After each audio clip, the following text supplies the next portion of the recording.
মানে এই বিষয়ে মানে খুব আনন্দিত হতে লাগে, কারণ নতুন মানুষ যেহেতু আইছে ঘরে, তাই না?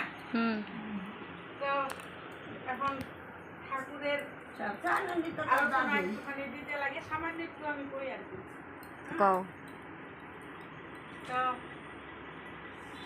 এক মা গেছে ঠাকুরের কাছে, তখনের দিনে ঠাকুর মানে ছিলেন দেওঘর, গেছে তার ছেলেরে নিয়ে, কয় কি ঠাকুর আমার ছেলেরে ডাক্তারের কাছে নিয়েছি, ছেলেরে কইছে মিষ্টি বেশি খাইতে না করছি। তারপরে তখন ছেলে দুটো কিছুতেই মানে না করলে শুনে না, ছেলে বসে মানে মিষ্টি খাইয়ে চলছে। তারপরে ঠাকুরের কাছে নিবেদন করছে, নিবেদন করার পরে ঠাকুর কিচ্ছু করে না, চুপচাপ কতক্ষণ থাকলো, থাকে একটু মিষ্টি হাসি দিল দিয়া, তারপরে বললো তুই 10 দিন পরে আসবি, আবার 10 দিন পরে আসবি বললো যখন। তারপরে 10 দিন পরে আবার গেছে, 10 দিন পরে আবার গেছে, তারপরে তখন আবার নিবেদন করছে, করার পরে কয় যে আমি যেটা মানে ভালোবাসি সেই জিনিসটা আমি বাদ দিতে পারি নাই। মানে মায়ের কইলো কি তখন 10 দিন পরে আইছি, তখন ছেলেরা না করলো যে তুমি মিষ্টি বেশি খায়ও না, ডাক্তারে যেহেতু না করছে আমিও না করলাম। তখন মাটা করলো কি কয় কি তাহলে এই কথাটা আমি 10 দিন আগে যখন আসলাম তাহলে তখনই বুঝতে পারতেন কথাটা। তখন ঠাকুর বললো যে না, আমি যেটা মানে পছন্দ করি, আমিও তো মিষ্টি ভালোবাসি, তো আমি আগে ত্যাগ করলাম, আমিও তো ভালোবাসি, আগে আমি নিজে ত্যাগ করলাম মিষ্টি, ত্যাগ করে তারপরে আমি যেটা মানে ত্যাগ করতে না পারি এটা তো অন্যের আমি বলতে পারি না, উনিও তো আমার সন্তান, তার জন্য আগে আমি মিষ্টি খাওয়া ত্যাগ করলাম, বাদ দিলাম, বাদ দিয়ে তারপরে তখন আমি না করলাম। এই হিসেবে কথা। আর একটা ছোট্ট একটা কথা বলতে, ঠাকুর তখন পাবনা ডিস্ট্রিক্টে ছিল আর কি। তো ঠাকুর তো ওখানে হাসপাতাল ছিল, সবাই জানে এগুলো ছোটো ছোটো কথা আর কি।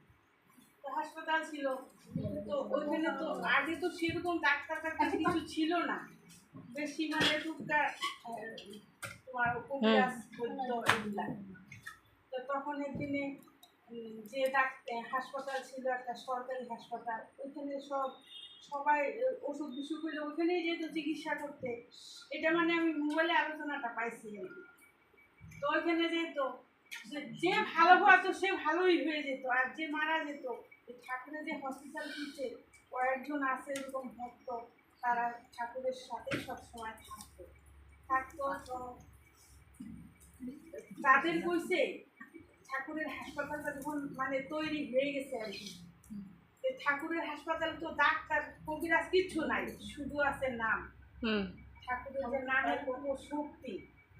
তারপর তো ওই যে হসপিটালে যে লোকগুলা মারা যায় সব ভক্তমুখ হয়ে রাখছে, যেগুলো লোক মারা যায় লক্ষ্য রাখবি তোরা, সব আমার এখানে নিয়ে আসবি, আমার এখানে নিয়ে আসবি, কিচ্ছু লাগবো না, ডাক্তারও না কবিরাজও না কোনো কিছু না, সব এখানে আইনে বেডে শুয়ে দিবি, আর তোরা শুয়ে শুয়ে ঠাকুরের নাম করবি, ওদের শুয়ে ওদের ছুঁয়ে মানে নাম করবি।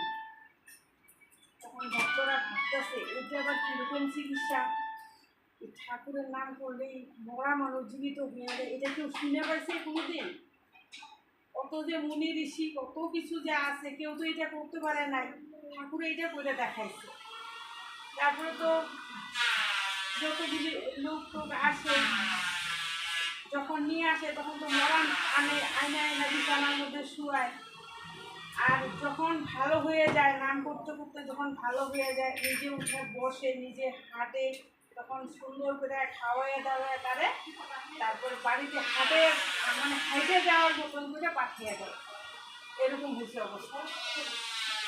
তারপরে তো সবাই কয় এই এবার কীরকম চিকিৎসা হয়, ডাক্তার নাই, ওষুধ নাই, কবিরাজ নাই, কিছু নাই, এই লোক নিয়ে আসলো মরাই নাই, ঠাকুরের নাম করতে করতে জীবিত হয়ে গেল, সেই মানুষ আবার সুন্দর করে খাওয়া দাওয়া করলো, খাওয়া দাওয়া করে খাইতেও যেতেছে। এই তো ঠাকুরের প্রতি বিশ্বাসটা তখন থেকে মানুষের ভিতরে মানে জাগে গেছে আর কি, যে না এ তো মানুষ না, এ তো ভগবান। আর ভগবান যেমন তেমন ভগবান না, যেমন রামকৃষ্ণ বুদ্ধ যিশু এই যিশু খ্রিস্ট, এরাও তো এটা করতে পারে নাই, ঠাকুর যেটা করে দেখাইছে আর কি। তো এই আলোচনাটাই মোবাইলে মানে পাইছি, পায়ার জন্য আমার মানে চোখে জল এসে বসছে আর কি। ঠাকুরের বিষয়ে তো এত কিছু জানতাম না, তো এখন মানে এমন নেশা হয়ে গেছে, এখন মানে সময় পেলে একটু ঠাকুরের আলোচনা শুনে থাকি, দেখি আরো কিছু পাই নাকি, আরো কিছু শুনতে পাই। ভালোই তো, শুনলে মানে মনটা খুব শান্তি হয়, ঠাকুরের বিষয়ে কিছু জানতে পারলে। না না, দুটো কথা ঠাকুরের কাছে ঠাকুরের শুনলাম, কারো থেকে শুনতে না পারলো, মোবাইল থেকে তো শুনছি, মানে এতটুক মানে ভক্তি বিশ্বাস মনের মধ্যে আস্তে আস্তে ঠাকুর জাগাইতেছে যে না, এরকম করে যদি ঠাকুর দিন নিতে থাকে, চলতে থাকি, শুনতে থাকি বা বুঝতে পারি, ঠাকুর যদি এইটুকুন মানে ভক্তি বিশ্বাস দেয়, তাহলে আরেকটু বোধহয় একটু আগাইতে পারো আর কি। এতটুকুই মানে শেষ করলাম আমি। জয় গুরু।